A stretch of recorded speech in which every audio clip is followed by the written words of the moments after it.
Žinau, kad Lietuvoje dabar skambina žmonės, klientai ir klausia apie mašinų paėmimus. Kad labai ilgai nepaima, ar tai vieni ir kiti tarpininkai. Ir neva yra mitas, kad dabar Trumpas išgaudė visus nelegalus, kurie vairavo tos troliukus ir nebėra vairuotojų. Tai nežinau, iš kur tokie gandai, kas juos skleidžia.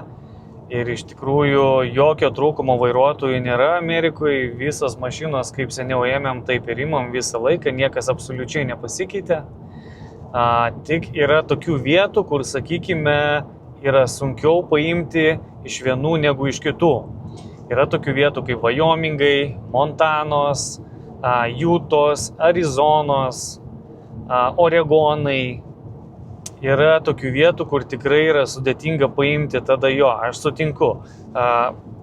Tada yra sudėtinga paimti, ir kadangi ten transporto nėra, būna maži labai tokie miesteliai, kaimeliai, kur ten paprasčiausiai transportas net nevažiuoja. O kai reikia dar iš ten paimti ir nuvežti kokią Čikagą ar New York ar kokią Savaną ir taip toliau, tai patikėkit, kaip yra sunku rasti. Ką mes darome šiuo atveju? Šiuo atveju visą laiką, kai klientas atsiunčia mums savo variantą, ką jisai nori pirkti, mes pasižiūrim ir lokaciją. Ne tai, kad mes norim ir perkam viską iš eilės ir taip toliau. Mes visą laiką stengiamės klientą informuoti. Sakau, žiūrėk, čia yra lokacija šita.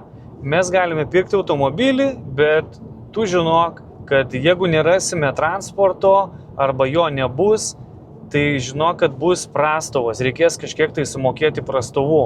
Nes kadangi, mes nieko negalime padaryti, jeigu ten paprasčiausiai nevažiuoja vairuotojas, tu ten, niekaip negausi to vairuotojo ir nepaimsi tos mašinos.